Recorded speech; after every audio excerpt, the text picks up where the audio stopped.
Hi, welcome to my Anna Gammon's art channel. I'm going to do something really similar to what I've been doing the last few weeks, and that is taking you from the start to the finish of one of my paintings, one of my seascapes, so you can see all my techniques and how I've done everything and the splatter effects and then palette knives and how I use my hands and all of that stuff. I've been told on a few occasions that the azure pieces with the really dark blues and the turquoises are people's favourites, so I really hope that it will be interesting as an audience to see how those are done.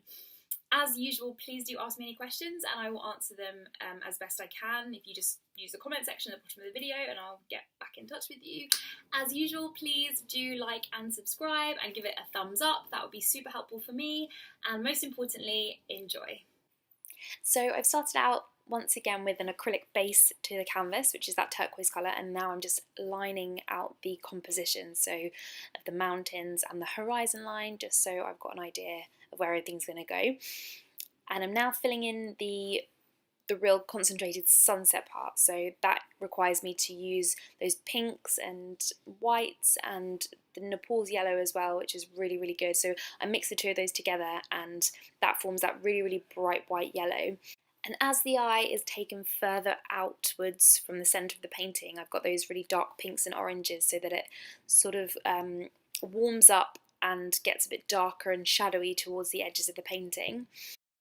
That azure blue is made from cerulean blue and a little bit of ultramarine, and I've mixed the two together to give that almost Mediterranean feel to the painting. You can see as I go I'm sort of outlining things with the brush just to make sure that I know where the shapes are going to go, what the composition's going to look like, and it's really easy to do this as I'm going because I'm imagining how it's going to look as I'm painting, so I think that I sort of mark stuff out as I'm going as opposed to just at the beginning.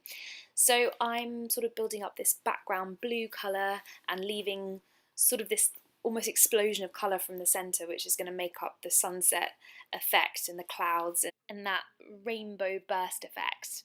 Again, on the right hand side I'm building up those pinks and oranges and those really warm fiery tones towards the outskirts of the sunset. And this next bit looks like I'm not actually doing anything because I'm getting the same colour as that turquoisey background colour, and I'm smudging it into both the peachy tones and also the cerulean azure colour background to bring the two together so it almost looks kind of like a smoky haze of colour and cloud. And that's why I'm using my hands a lot here as well to get that really smooth texture, because your fingers offer a really nice flat surface as opposed to a brush, which can be quite bristly and quite harsh. Your fingers are a really smooth surface, and obviously you can manipulate the paint in any way you want to because your fingers are part of your body, so it's easier to use them as a valid utensil. I'm now using a paintbrush to form the mountains, and that's done with these sort of browny tones and more earthy colours, which I think add a nice contrast to the brightness of the foreground and the background, because I think the colours of the clouds are slightly abstract. Well, although having said that, I'm sure that we've all seen sunsets where they look that bright and that beautiful, and that is also what I'm trying to depict as well. But I think the harshness and the darkness of those rocky cliffs and the landscape just really helps to form a contrast and sort of shape the painting a little bit as well. So I'm using that cerulean blue and a turquoisey colour to highlight the facets and the forms of those rocks, and then highlighting it with the red, which is important to have at the top part of the rock because it looks like the colour is warming up the stone almost and reflecting off of that part of the painting. So that's why I've done that. So that's why the red is at the top of the rock rather than kind of highlighting it underneath. This part's actually really important, the bottom left and right hand corners, because it really helps to structure the rest of the painting, because you think once the sky's out the way, oh, what do you do with the second half, the sort of foreground area? And it really is an important part of the painting because it adds that real interest and structure, as I said, but it also helps to point the eye towards the centre of the painting because it's almost like leading the eye towards the middle of the piece where the pools of reflections and the colours are. They almost look like kind of triangular arrows almost, leading the eye that way. So I'm really working hard to make sure that they don't look too dark against the middle section, the lighter section, and the clouds, but also they look quite organic and quite earthy, and that they're not as receiving so much sun because they're going to be a little bit further away from where the sunset is. So that's important too. So making sure the real corners of the piece are particularly dark, as I said, it sort of creates the element of the light is shining from the centre and emanating outwards, so the corners and the edges are going to be a little bit darker, and you can see that progression in this part particularly because with the sort of foliage I'm doing now, the light source is coming from the centre, so therefore the tips of those sort of the grassy bits are going to be the lightest, and then coming downwards and outwards towards the dark greens and the browns at the bottom.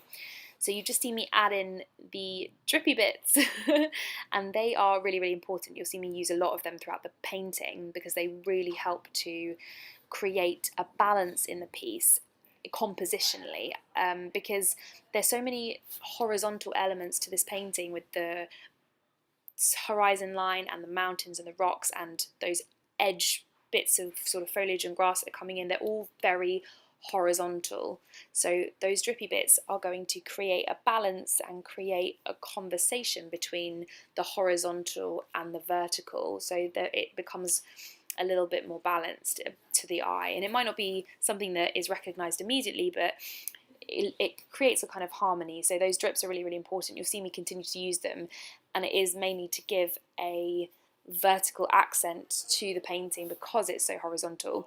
And I often do this as well in the centre of the piece where the reflection shines downwards. That one line is really, really important to balance the piece.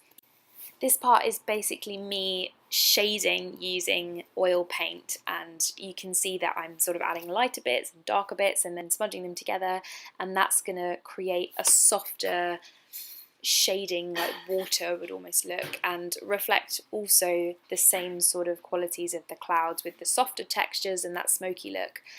And I'm really concentrating on the centre here and making sure that that reflection is a beautiful yellowy colour that is going to complement the turquoisey colour below, so that when they merge into each other you don't get this horrible sludgy colour, you get a nice citrusy yellowy colour, which is a really nice colour to use for reflections because, as I said, it really merges well with that turquoisey colour. This stage of the painting I'm just adding low lights and highlights and really working those contours so that you can see the land areas standing out against the lighter areas and things like that. And you can see I've added a lot of those drippy bits in too. As I said before, those are really, really important, so I do use quite a lot of those because otherwise the painting just doesn't look balanced. It looks too horizontal and there's something just not quite right. So those drippy bits really help to create a vertical accent. Also, you'll see me do this in the background where the rocks are, where I do my sort of hints of movement and texture and forms at the back of the painting. I'll also put in quite a lot of vertical lines with the edge of the palette knife, and that again is to create that sort of vertical accent against a very strong horizontal.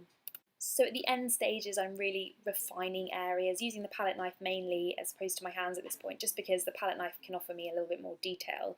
So I am using the palette knife to kind of highlight those areas. You can see the bottom left hand corner, there's a little bit of white, and that is again to show that the sun has reflected onto those areas and just depicted a little bit, highlighted it a little bit. And you can see as well, there we go, I'm using my palette knife to create the movement at the back of the painting and to show that there is life beyond the hills and things are going on. There's boats, there's people, there's forms. You can't really see any of them in detail, but it's going on, it's happening.